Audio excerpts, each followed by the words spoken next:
Chow fan negosyo bang gusto mo? Pwes yan ang ituturo ko sa inyo. Yung ulam at kanin, pagsasamahin ko dito. Madali lang ito dahil isang lutuan lang ang gagamitin ko. Oo, tama ka sa narinig mo dahil magkasabay maluluto yung manok natin pati yung kanin. 7 order ang magagawa mo dito at pwede mong ibenta ng 50 pesos ang kada isa nito. Tapos maraming manok ang nakahalo dito, kaya paniguradong malasang malasa yung chow fan nyo.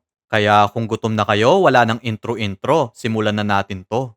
Gagamit tayo ng 250 grams chicken breast fillet. Bale, hahatiin lang natin to sa gitna para madaling maluto yung loob nito kasi hindi natin ipipirito dahil isasabay lang natin sa pagluto sa kanin ko. Next, maglagay tayo ng 2 kutsarang oyster sauce, 4 na kutsarang ketchup, 4 na pirasong bawang, 1 kutsarang asukal, at 1 kutsarang mantika. Haluin natin itong mabuti para mag-combine ng mga ingredients natin.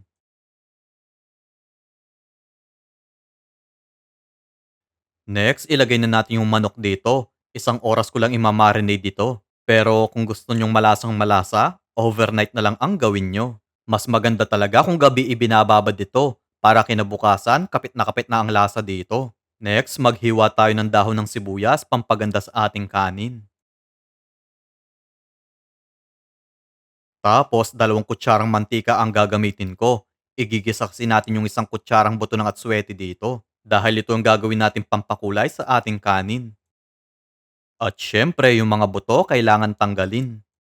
Magsaing na tayo. Guys, mas maganda sana kung rice cooker ang gagamitin nyo dito. Para habang nakasalang ito, pwede ka pang makipagchismisan sa kapitbahay mo. Next, maglagay tayo ng 4 na pirasong bawang, kalahating pirasong chicken cubes, at yung atswete oil natin para magkulay dilaw yung ating kanin. I-mix lang natin itong mabuti. So, dahil matalas ang memorya ko, pati yung paglalagay ng paminta, nakalimutan ko. Naku, kunwari ka pa, ganun din naman kayo. Yung tipong nangutang ka tapos nakalimutan na. Kalimutan ka. Ilagay na natin yung manok sa plato. Guys, heto yung pang negosyo para sa mga tamad magluto. Dahil yung manok natin, isasabay ko na sa pagluto sa ating kanin. May steamer pala itong rice cooker ko, kaya i-steam lang natin yung manok dito. Nilagay ko sa plato para manatiling nakababad sa pang-marinade ko.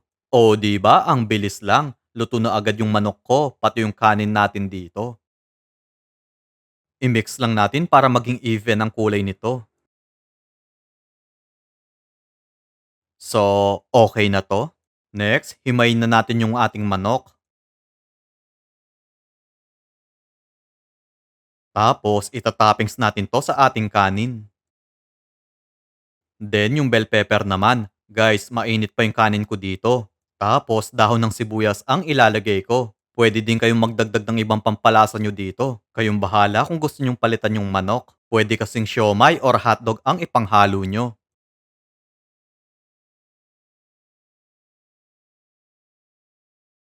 Habang mainit-init pa, ilagay na natin yung UFC rice mix. Maluluto na to dito dahil mainit pa yung kanin ko. Tapos, ito ang magpapalasang chow fan sa recipe ko na to. So, okay na to? Heto yung lalagyan na gagamitin ko. Ilalagay ko na lang sa comment section kung saan ko nabili ito. Tapos maglagay tayo ng chow fan natin. Medyo dadamihan ko kasi marami naman ang naluto ko. Kahit medyo umaapaw ito, 7 order pa din ang nagawa ko. Heto na ng ating chicken chow fan.